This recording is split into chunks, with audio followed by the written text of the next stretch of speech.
Good afternoon. It's Thursday afternoon. We're getting ready for Shabbos. It's almost Chanukah. We're in the midst of our end of the year campaign, and we're feeling so blessed and so loved by so many of you who care so much about us and about the community and about sharing the light of Judaism and Chabad. In fact, as I told you, Tuesday was Rosh Hashanah Chassidut, the New Year for Hasidic teachings and the illumination of the light of Chassidus.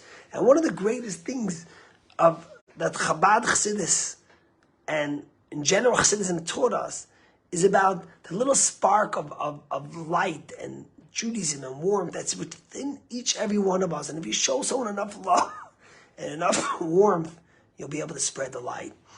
And in this week's Torah portion, we read the story about Joseph. Joseph was taken by his brothers. They didn't like him. They were jealous of him.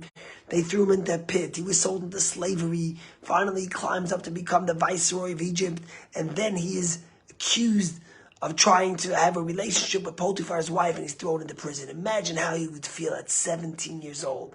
And here Joseph is in prison, and Joseph sees the butler and the baker, Pharaoh's butler and baker, and they look down, and he looks at them and he says,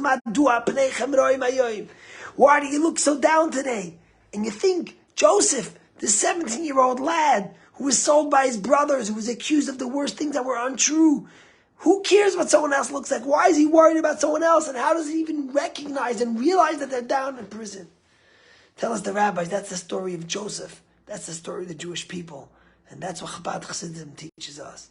And no matter where you are, no matter how dark things might look, when you touch someone else and you look out and you care and you spread your light to someone else, you lift not just them, but yourself. You bring light not just to them, but to yourself and to the entire world.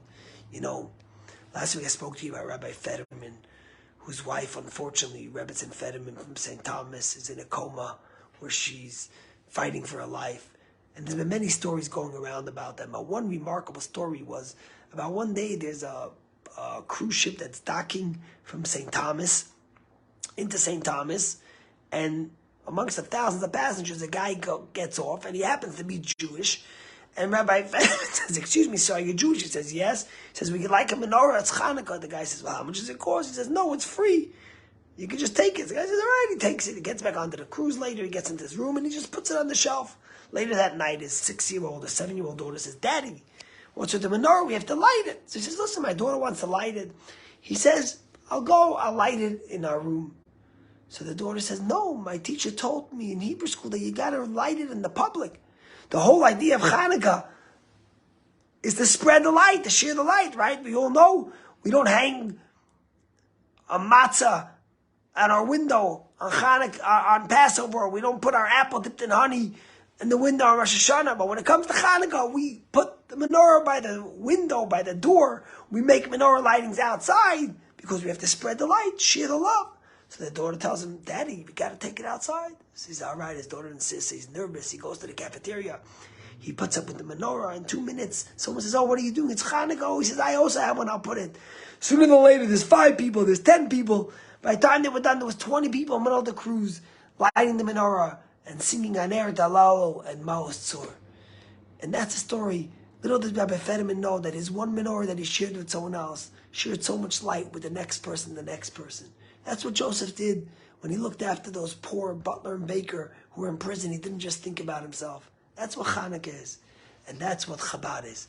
And that's what we celebrate when we celebrate Chabad and what we've done all over the world. Wherever you're going to be this Hanukkah, if it'll be St. Thomas, or it'll be Aruba, or it'll be Miami, or it'll be Turks and Caicos, or it'll be Mexico, or it'll be Boston, there'll be celebrations in the public, Jewish pride, sharing the love and the festivities. We have so much going on here, but we start with a bash on the first night, 2:30 to 4 p.m. at the shops at Chestnut Hill.